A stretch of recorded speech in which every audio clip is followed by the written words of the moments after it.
Well, some stars' locks, their hair, has caused a sensation and created plenty of fads, but there's more to it than you might think. In fact, some of our fave stars could be using their hair to hide a dark truth, a jealousy, or even get more attention. Wow. Can you believe it? So with the hairstyles of the rich and famous copied all over the world, what does that mean for your chosen style, and what might your hair say about you? To tell us more, we're joined by hairdresser extraordinaire Troy Thompson from 10 Years Younger in 10 Days. Good morning to you. Morning, guys. Now, the biggest haircut of the 90s, of course, was Jennifer Aniston's The Rachel. Yeah. Right? And since then, we've focused on her hair trends, but what might we have missed there? Well, I think with Rachel, what they started to do is, it was very early on in the program, and they tried to make her look a little bit older. If you notice in the pictures, she's much more heavily made up with the makeup. She's got those few blonde streaks around the front. It's a bit of a choppier haircut. I can't tell you how many people asked for that. It was huge. Okay, and then moving on with the curls. And with the curls, if you sort of look at her, she looks a bit tasseled. Look, you know, she's in love with Brad there. She's won an Emmy there, and it reminds me a little bit of how, you know, the top of the Emmy award is her hair looks the same. She sort of looks a bit free, happy, excited, in love.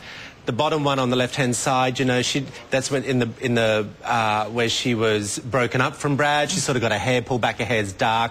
I don't think she looks as glamorous, and she looks a little bit unhappy. She doesn't have a lot of makeup on. She's got a nice glowy eye, but that's about it, really. She's got her hair whacked back, you know, boring earring, really. But yet you see her in the bottom one. Now look at her there. She's happy. She's got a few extensions. She's so sexy. Does Jennifer Aniston have extensions? In that bottom one, yeah, for sure. Really? Yeah. There's a scoop. Let's move on to Rihanna. Now, she's had some really different looks, right? With rumours her recent boycott was due to her turbulent relationship with Chris Brown. Okay, what do we make of this? You know, I look at the very first one where she released her first song, Umbrella. She's very Beyonce. Yeah. If you look at her, she's so bronze. She's got that darker hair. I think it's youthful and fun. You know, I quite like that. It looks like she's a girl that's just about to start out her career.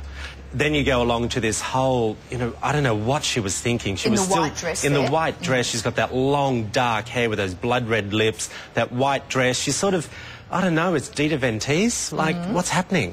What's she trying to do? What do we make of the boy cut now? The boy cut, I'm not into that whole grunge look. Right. But yet I love the bottom left hand. You know, she's a superstar there. She's got that sharp bob, very Janet Jackson, you know, pop girl. Okay. All right. Now, another lady who's gone for that super short do lately is Victoria Beckham, of course. Yeah. Now, you think there's a story behind this, right? You think that the pixie look was more of a business statement? Of course. And look, she brought out this whole new range. She went to America and launched this new range of herself. And she came out and she had this great short haircut. Everyone noticed her. You know what I mean? And she looked great. I love it. It's probably one of my favourite haircuts on a woman. The bottom right? The pixie haircut, yeah. I look at the very first one. She was a true wag, you know, running after David Beckham with a sign of youth by having long, luxurious hair. Then you see her, they say she cut her hair in the POB, P-O-B, with the dark glasses on here because her hair was damaged from all the hair extensions. Well, I don't see a lot of that in my shop, but, you know, it could happen, could not. Then when she arrives in LA, you see in the bottom left-hand side, she's got that, I don't know, what is it, over bleach. She sort of looks like she's trying to recapture David's attention, you know, but... Maybe she should be going like for the LA thing there, the sort of you know, brassy blonde kind of... Yeah, but I think she looks like a guy. Oh, okay. You know? Right. What do you think?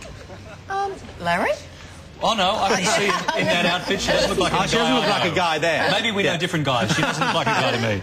Now, let's move on to Britney Spears. She's had so many looks over the years, and her life is a roller coaster, I know. as Ronan Keating likes to say. What would her shaven head reveal? You know what? I've had women that come into the salon who have started to shave their head themselves, where they're going through a crisis. I actually get why she did that. After speaking to women in my shop where they actually feeling vulnerable, fed up, stressed, so what do? They shave their head. They want a clean start. What happens if you shave your head? Does it grow back okay, or...? Beautiful, healthy, thick. People say if you shave your head, it comes back curly. Let it crap. Really? Yeah, okay. It's not true. Mate, good to see you, and thanks for coming back, as Ronan Keating would say, time after time. Thank Lovely you. to see you. All right, mate, thank you very much. I might shave my head. You should do that. Yeah, see if it comes back curly. We'll test the theory. We'll do it.